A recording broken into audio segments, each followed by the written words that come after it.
Então vamos lá, esse é o Giro da Bolsa, cara, um programa semanal onde eu compilo as principais notícias da semana. Então tudo sobre o mercado financeiro que aconteceu na semana você vê aqui no sábado, tranquilo, sentadinho no seu sofá, maravilhoso. Se você é novo no canal, cara, já se inscreve porque amanhã, que é domingo, tem um vídeo muito foda. Sério mesmo, se inscreve pra você não perder, que é um vídeo muito bacana. Cara, vamos direto pras notícias então pra gente parar de enrolar, né? Quando eu falo cara, eu tô falando tanto pra meninos quanto pra meninas. Você também é um cara na minha visão, menina.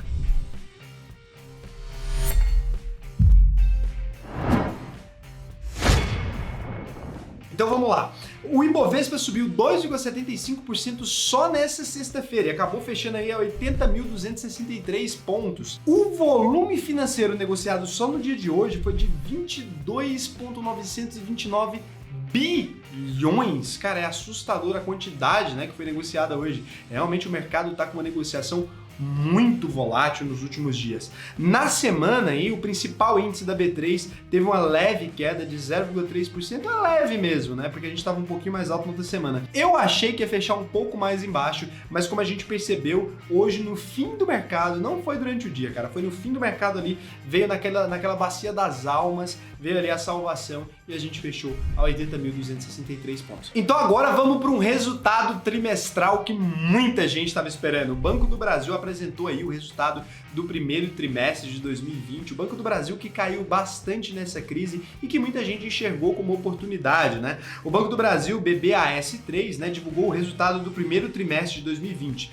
Como esperado, especialmente depois dos seus principais concorrentes, o Bradesco e o Itaú, a lucratividade veio abaixo das expectativas. Ela foi fortemente afetada pelas provisões registradas para enfrentar o Covid-19. O lucro líquido ajustado, então, totalizou 3,395 bilhões de reais no trimestre, uma queda de 20,1% em relação ao mesmo período de 2019. Você imagina você falar que o seu lucro, né, foi de 3,395 bilhões e você fala assim, uma queda, tá foda, né? Só lucrei 3,395 bilhões, mas é a situação dos bancos.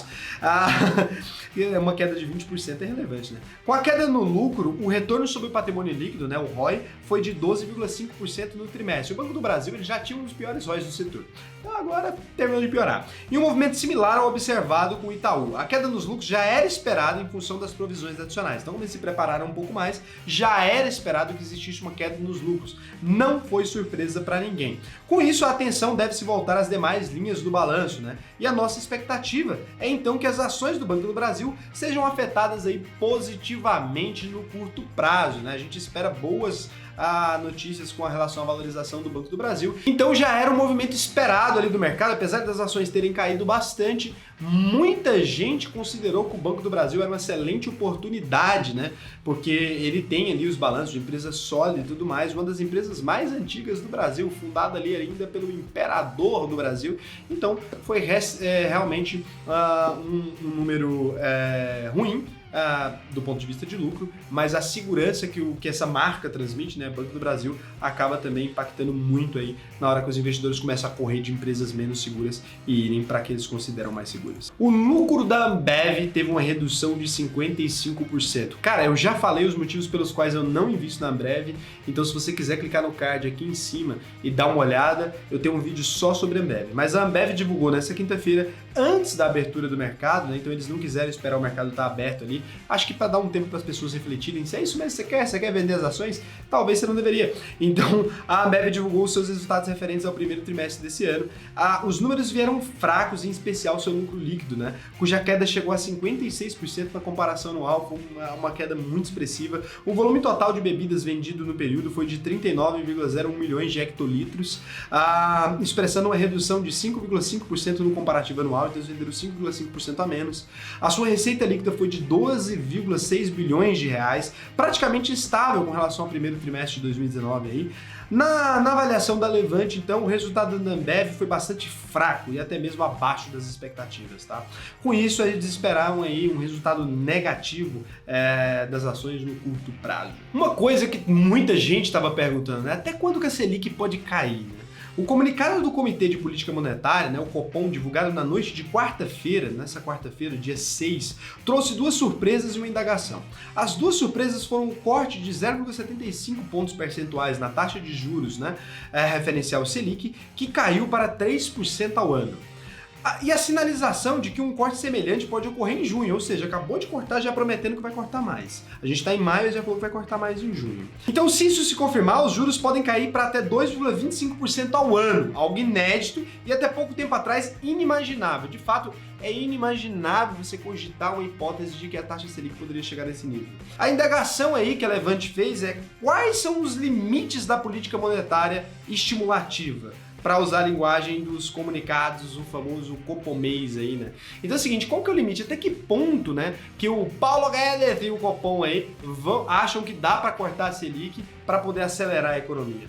3 notícias: o corte de juros mais forte do que esperado, o avanço da reabertura das economias da Europa e o bom resultado das exportações chinesas justificaram aí uma quarta-feira que foi de tremenda alta para os mercados. As notícias todas são positivas para a bolsa. Isso porque quanto mais gente tirar dinheiro da renda fixa, quanto mais gente sair do tesouro, quanto menos o tesouro for rentável, mais as pessoas acreditam ali numa possibilidade de empreender ou de colocar dinheiro na renda variável, até porque não vai ter outra solução. Notícia agora de Via Varejo. Eu sei que muita gente está querendo saber dela, eu fiz um vídeo só sobre Via Varejo, você pode clicar aqui, ó. Clica lá. Via Varejo, oferta de ações pode estar a caminho. Então a Via Varejo está preparando uma oferta subsequente de ações, o famoso follow-on, para a captação primária de cerca de 5 bilhões, segundo notícia veiculada na imprensa. A oferta poderia ser colocada de pé ainda em maio, enquanto a companhia planeja aproveitar a alta de suas ações e os resultados que tem obtido em vendas durante a quarentena. Então o que acontece? A Via Varejo percebeu ali que a galera gostou dos movimentos recentes dela, né? Comprar a Saplog, fazer aí o sistema de chama no Zap no site, tudo isso gerou um resultado positivo para os acionistas. E muitas dessas políticas foram dirigidas de fato para os acionistas. O próprio CEO aí da Via Varejo, Roberto Fulkerberger, ele falou mesmo, dirigiu a conversa dele para os acionistas. Então, seguindo aí a Magazine Luiza e a B2W, a Betou3, seria importante para a empresa fazer essa captação. Muita gente não entendeu com os olhos errados, porque ela conseguiria aumentar o valor de caixa dela para resolver os problemas de endividamento, né? Porque mesmo a Via Varejo estando num rumo bacana, estando num rumo certo, pelo menos no meu ponto de vista, de indo para tecnologia, ela ainda tem as dívidas que ela tem que resolver. Então ela vender essas ações, né, colocar um follow-on ali, abrir mais ações a mercado, seria bacana para resolver o caixa da empresa. Se eu fosse acionista de Via Varejo, eu ficaria feliz com essa medida de verdade. Então a B2W soltou aí os resultados dela do primeiro trimestre de 2020 e o que deu? Apesar do prejuízo líquido na última linha e do consumo de caixa, os números de receita vieram bons, com forte crescimento das vendas brutas e da receita líquida.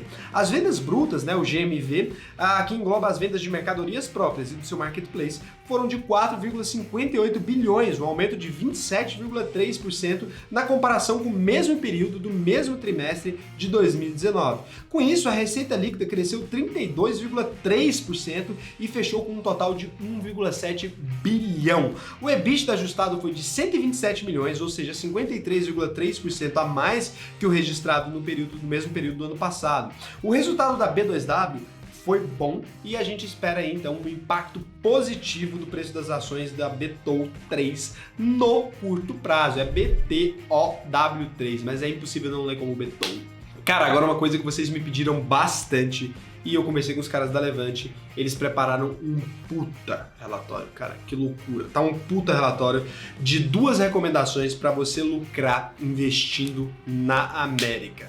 Então, sério, clica nesse relatório, não perde, porque é de graça. Então, se você perder, é só porque você é bobão mesmo. Então, a Copasa divulgou aí o resultado do primeiro trimestre. A receita da empresa foi boa, em linha com as expectativas, mas o EBITDA e o lucro líquido vieram abaixo do esperado. O principal destaque positivo foi aí a receita que registrou um total de 1,2 bilhão de reais, com um crescimento de 9,5% na comparação anual. O destaque negativo foi, sim, a queda nos lucros, né, cujo resultado foi de 160 milhões bilhões de reais no período e menos 13% abaixo do apresentado no primeiro trimestre de 2019. Os resultados apresentados pela Copasa foram regulares, com lucro abaixo do esperado, mas acreditamos que o mercado prestará mais atenção aos impactos do Covid-19 na operação da empresa, com o aumento do nível de inadimplência.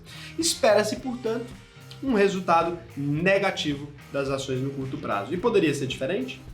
Não poderia. Shoppings, reabertura com forte queda nas vendas. Então, aos poucos, os shoppings do país começam a reabrir, né? Nessa segunda-feira, 73 centros comerciais voltaram a funcionar no Brasil, conforme a Associação Brasileira de Shopping Centers, a Abrasc. A abertura não significa necessariamente um respiro para os comerciantes, longe disso, inclusive. Segundo relatos dos lojistas de diferentes regiões, as vendas médias têm ficado até 80% inferiores que as normais, com direito a alguns agravantes, a certa insegurança jurídica e a alta de custos. A notícia é, portanto, negativa para as ações de empresas de shopping centers no curto prazo, né? Tanto a Also 3 quanto a BRML 3, a IGTA 3 e a Multi 3. Se ficar fechado era ruim, reabrir nessas circunstâncias não resolve a vida das empresas do setor. De jeito nenhum, né? Fechado estava péssimo, mas é óbvio que com a incerteza e a insegurança que a gente tem, cara, não pode sair sem máscara.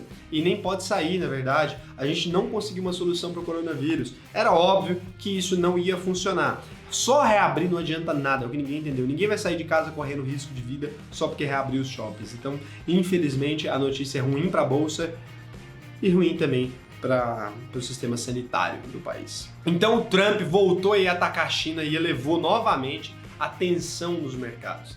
De novo, ele não cansa, cara. Fiel ao seu estilo, o presidente americano Donald Trump soprou as brasas da guerra comercial travada entre Estados Unidos e China ao longo de 2019. Ou seja, as brasinhas já estavam ali, quase um carvãozinho ali, para acender de novo o trem brasou. Então, nesse domingo, o Trump voltou a atacar Pequim, acusou o governo chinês de ter cometido um erro horrível ao combater o coronavírus e acusou as autoridades chinesas de terem acobertado a expansão da pandemia. O presidente americano ainda mencionou relatórios de membros do seu governo de que o coronavírus poderia ter sido criado pelos chineses, fez aquela baixaria de sempre. Então, a retomada aí da tensão comercial provocou uma queda no movimento dos pregões. Os contratos futuros do S&P 500 recuaram ali cerca de 1% no começo, ali já no começo da segunda-feira. Os futuros do Ibovespa iniciaram um dia com baixa de mais de 3%, a gente acabou aí conseguindo recuperar isso ao longo da semana e fechando aí só com 0,3% de queda, mas por pouco ele não aproveita aí e termina de fuder com tudo. Então, Banco Itaú, vamos lá para o resultado do Banco Itaú, que é o principal banco que vocês estavam esperando aí. Eu sou sócio de Itaúsa, que tem grande participação no Banco Itaú, então eu sou interessado dessa notícia aqui, né? Como esperado, especialmente depois do principal concorrente, o Bradesco, né, na semana passada, a lucratividade veio abaixo das expectativas, fortemente afetada por provisões registradas para enfrentar o Covid-19. Era esperado que isso acontecesse. Dessa forma, o lucro foi de 3,91 bilhões de reais no trimestre, queda de 43,1% em relação ao primeiro trimestre de 2019, uma queda expressiva, quase 50%.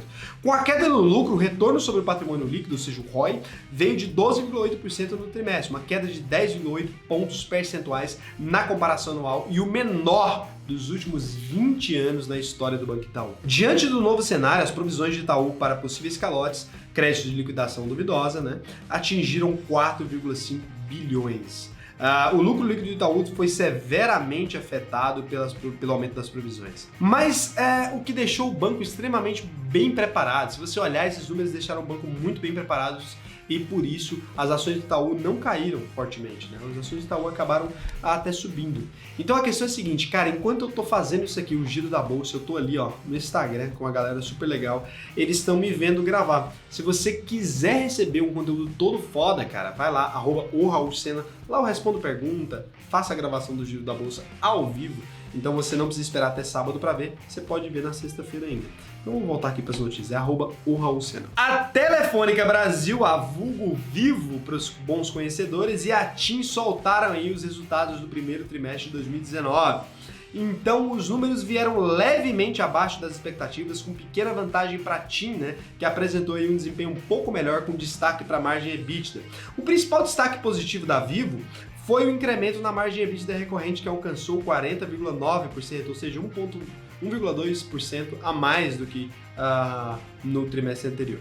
No lado negativo, uma queda de 14% no lucro líquido, cara, de 1,15 bilhões, afetado por uma maior alíquota de impostos aí. Então não é culpa do operacional da empresa, é mais culpa dos impostos. A TIM Participações registrou um lucro líquido reportado de 164 milhões no primeiro trimestre de 2020, uma alta de 8,3%, bem relevante. Esperamos que as ações da TIM, portanto, tenham um desempenho superior às ações da Vivo no curto prazo, e em linha com o desempenho no Ibovespa na sessão de hoje. Então, na sessão de terça-feira, de fato, foi o que aconteceu. Notícias sobre a Petrobras agora. Então, um acordo permite a venda de fatia na Braskem. Apesar do momento de incerteza que o mundo vem enfrentando devido às complicações provocadas pelo Covid-19, a Petrobras, a PETR4, mantém seu interesse na venda da participação na Braskem, BRKM5, na Bolsa de Valores. A estatal indicou que encaminhou um acordo com a Odebrecht para concluir a negociação. O CEO da Petrobras, que é o Roberto Castelo Branco, também confirmou que a petroleira continua interessada em vender o restante da participação de 37,5% das ações que detém na BR Distribuidora. Porém, irá esperar uma melhor oportunidade de mercado. É óbvio, se eles venderem agora é prejuízo. A notícia é positiva para as ações de Petrobras no longo prazo. No médio e longo prazo, no caso. Agora aqui estamos indo para a última notícia e chegou a sua hora de brilhar. Então agora, cara, você tem aqui que dar um like e falar se você é sócio de alguma dessas empresas que a gente já falou. Por que é importante você falar se é sócio? Porque aí eu posso fazer notícias, né? Eu posso trazer informações sobre as empresas que você tem em carteira e não ficar trazendo notícias que você não quer ler. Então, se você comentar o nome da empresa que você é sócio, você ajuda demais. Então, a última notícia não é boa de verdade. O Fitch revisou para a negativa a perspectiva de rating do Brasil. Então, a agência de classificação de risco Fitch reafirmou na terça-feira o rating do Brasil em BB-, mas rebaixou a perspectiva de nota de estável para negativa. Ou seja, a gente não é mais tão estável. O país continuou sendo considerado um devedor de grau especulativo com maior risco de calote. Segundo a Fitch, o rebaixamento da perspectiva que indica a direção mais provável de mudança futura do rating reflete a deterioração fiscal e econômica devido à pandemia do coronavírus e à incerteza política do Brasil. O que é fato, os caras não estão errados. A pandemia do coronavírus e a incerteza política que inclui as tensões entre o Executivo e o Congresso, segundo a agência, esses fatores podem prejudicar as reformas e a capacidade do governo de manter seus gastos sob controle. Então, de fato, pode o governo não conseguir. Apesar da indicação negativa, o rating permaneceu inalterado. Segundo o Fitch, isso decorre de reservas internacionais robustas e da capacidade de resistir aos choques externos devido ao câmbio flutuante. Então, com isso, com essa notícia que é ruim, de modo geral, indica um sinal ruim para o Brasil, mas que mostra que, apesar disso, a gente tem ali robustas reservas internacionais, a gente encerra o Giro da Bolsa de hoje. Cara, se você gostou, não se esquece de se inscrever, só se você quiser. O Giro da Bolsa de hoje foi só. Agora vocês não vão me ver desligando a câmera porque esse é um vídeo com edição.